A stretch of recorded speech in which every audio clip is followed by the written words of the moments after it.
Hello बच्चों, आज के जो इस वीडियो में जो हमारा टॉपिक रहेगा वो रहेगा वैदिक सभ्यता। इससे पिछली बार जो वीडियो थी हमने उसमें पढ़ा था, किसके बारे में पढ़ा था? हड़प्पा सभ्यता के बारे में। और आज इसमें हम पढ़ेंगे वैदिक सभ्यता के बारे में। तो ये जो क्वेश्चन ना जो चौड़ा में आए हुए भी हैं, 6 से 15 तक के बीच में भी आए हुए हैं, और ऑनलाइन भी और ऑफलाइन भी।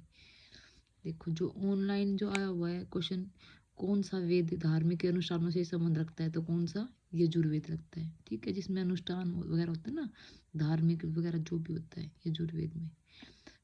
सेकंड क्वेश्चन है, उपनिषद क्या है? हिंदू दर्शन का स्रोत है। ठीक है, अब आगे जो 6 से 15 बीच में आए हुए हैं, ऑफलाइन परीक्षा जो हुई उसके अनुसार जो क्वेश्चन दे रखे हैं। फर्स्ट क्वेश्चन है, वैदिक आर्य का प्रमुख भोजन क्या था? तो बेटा जो वैदिक आर्य का जो प्रमुख भोजन था वो क्या था? वो दूध और उसके द्वारा जो बने हुए जो उत्पाद थे ना, ऑप्शन बी ये इसका राइट आंसर है। इसमें कह रखा है कि जो ऋग्वेद था ना, ऋग्वेद में चावल और नमक का उल्लेख नहीं था, और जो वैदिक से बताए थे उसमें लोग दूध, घी, दही आदि प्रमुख जो खाते थे। और इसके अलावा ये जो यज्ञ है ना, यज्ञ में दूध के बना द्वारा जो दूध, दही, जो भी घी है वो सब उसमें डालते थे। और देखो सेकंड क्वेश्चन है, निम्नलिखित में से कौन सा अन्न मनुष्य द्वारा सबसे पहले प्रयोग होने वाले में से था? ये कह रहा है कि इसके अंदर ये बताना है कि सबसे पहले मनुष्य ने जो कौन सी चीज खाना स्टार्ट किया था। तो सर्वप्रथम जौ का प्रयोग किया गया था, जो हम यौ भी बोलते हैं। ठीक है, अभी क्वेश्चन नंबर 30 को चलते हैं। वैदिक लोगों द्वारा किस धातु का प्रयोग पहले किया गया था? बट इसमें पूछ रखा है कि जो वैदिक लोग थे सबसे पहले उन्होंने किस धातु का प्रयोग किया था? उन्होंने किया था तांबा का प्रयोग किया था। और जो आर्य समाजी थे ना, उनको लोहे के बारे में ज्ञान नहीं था इतना, वे लोहे से परिचित नहीं थे। मोस्टली प्रयोग उनका तांबा का ही होता था। नेक्स्ट क्वेश्चन है, वेद शब्द का अर्थ बताना है। वेद शब्द का अर्थ क्या होता है? वेद में हम क्या पढ़ते हैं? वेद शब्द का अर्थ होता है ज्ञान। ठीक है, यहाँ पे ऑप्शन नंबर 1 ठीक रहेगा। अब चलते हैं क्वेश्चन नंबर 5 की ओर। आर्य सभ्यता में मनुष्य के जीवन के आरोही कर्मानुसार निम्नलिखित चरणों में से कौन सा विकल्प सही है? बेटा इसमें ये बता रखा है कि जो मनुष्य की जो स्टेज होती है ना जीवन की, आरोही क्या होता है? चढ़ते रहना, पहले कौन सी एज, फिर उसके बाद कौन सी, उसके बाद कौन सी बता रखा है। तो हमें सबको पता है, पहले हमारी बाल अवस्था आती है, फिर किशोरावस्था आती है, फिर प्रौढ़ावस्था आती है, वृद्धावस्था आती है। हमारी 4 स्टेजेस हैं। तो उन्होंने 4 स्टेजेस का वर्णन किया है। सबसे पहले कौन सा है? देखो ऑप्शन नंबर इसमें ब्रह्मचर्य है, सेकंड स्टेज है गृहस्थ है, और थर्ड है वानप्रस्थ है, फोर्थ है संन्यास। इन्होंने यहाँ पे देखो, हिंदू धर्मशास्त्र मनुष्य की 100 आयु मानते हैं। हिंदू धर्म के अनुसार जो मनुष्य की आयु है ना वो 100 वर्ष है। और इन्होंने इसको 4 भागों में डिवाइड किया है, जो 25-25 वर्ष की अवधि निर्धारित करते हैं। जो इन्होंने स्टार्टिंग क्लास में बताया है 0 से 25 वर्ष तक का, इन्होंने बताया है ये वाला जीवन जो है ब्रह्मचर्य का जीवन होता है। ठीक है, और 25 के बाद जो होता है वो होता है गृहस्थ लाइफ, मैरिड लाइफ जो हमारी होती है ना 25 से 50 के बीच में, वो हमारी होती है, उसके बारे में वर्णन किया है।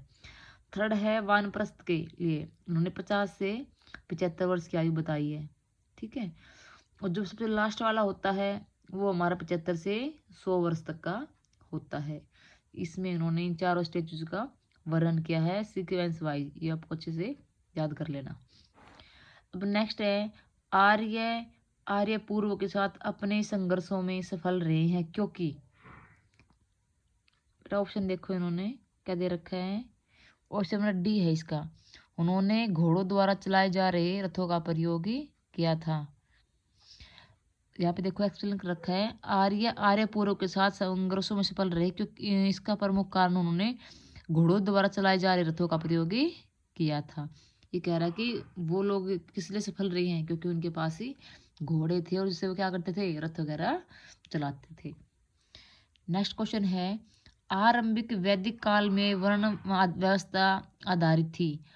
आरंभिक वैदिक काल में वर्ण व्यवस्था आधारित थी बेटा किस पे थी? जन्म पर थी, प्रतिभा पर थी, शिक्षा पर थी, या फिर व्यवसाय पर थी? ऑप्शन नंबर इसका क्या है बेटा? इसका ऑप्शन नंबर सी सही है। अब है नेक्स्ट क्वेश्चन, ऋग्वैदिक आर्य पशुचारी लोग थे, यह इस तथ्य से पुष्ट होता है कि वे ऋग्वेद में गाय के अनेक संदर्भ हैं, अधिकांश युद्ध गायों के लिए लड़े गए, पुरोहितों को दिए जाने वाले उपहार प्राय गाय होती थी, न कि जमीन। बट इसके 4 ऑप्शन सही है। उस टाइम में गाय का ज़्यादा क्रेज था, तो गाय को ही इंपॉर्टेंट माना गया यहाँ पे। जो भी कुछ किसी को देना है धर्म अपने युद्ध के लिए, जैसे कोई किसी शादी वगैरह में देनी है, किसी कुछ में देना है, तो उपहार के रूप में भी हम क्या देते थे उनको, गाय वगैरह देते थे। और जो युद्ध जो है गायों को लेकर हुए, बहुत से ये था कि पशु जो गाय हमारी गौ माता होती है उसका में वो कई लोग करते हैं ना, उसका करते बलि चढ़ाते हैं, तो उसके लिए भी उन्होंने इसका विरोध किया है। नेक्स्ट है, आर्यों को एक जाति कहने वाला पहला यूरोपियन कौन था? ऑप्शन देखो, H Wilson, general Cunningham, sir Williams Jones या फिर मैक्स मूलर। तो इसका राइट आंसर क्या है बेटा? मैक्स मूलर है। अब बढ़ते हैं हम नेक्स्ट क्वेश्चन की ओर। आर्य जनजातियों की प्राचीनतम बस्ती कहाँ है? तो उत्तर प्रदेश में है, ऑप्शन बी बंगाल में है, दिल्ली में है, या फिर सप्त सिंधु में है। तो बेटा इसकी क्या है, जनजाति कहाँ पर थी मोस्टली बस्ती इनकी? ये ऑप्शन नंबर सी में है।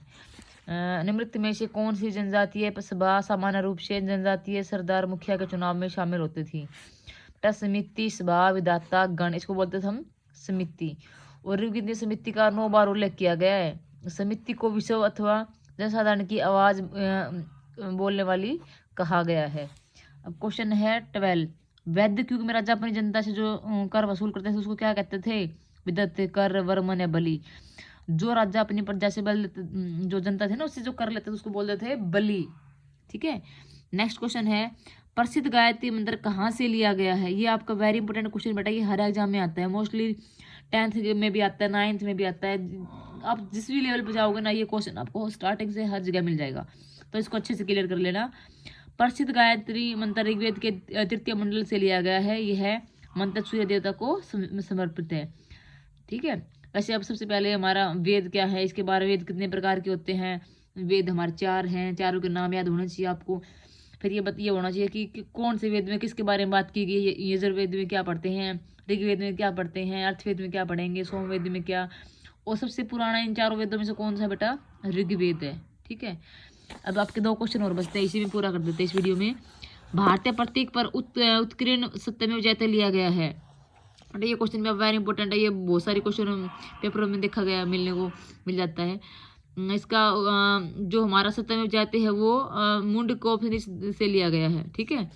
अब नेक्स्ट है, निम्न में से किस विदुषु ने विवाद में अजय याज्ञवल्क्य को चुनौती दी थी? तो इसका बेटा आंसर है गार्गी। ठीक है। याज्ञवल्क्य को गार्गी द्वारा चुनौती दी गई थी। याज्ञवल्क्य गार्गी संवाद का उल्लेख वृद्धि धारणोस्को में मिलता है। आज तक के हम इस वीडियो में यही को क्वेश्चन करते हैं। आगे जो हमारे नेक्स्ट वीडियो रहेगी, नेक्स्ट चैप्टर को उठाएंगे। आज का हमारा यहीं का टॉपिक यहाँ समाप्त होता है। इनको अच्छे से कर लेना। ओके, धन्यवाद।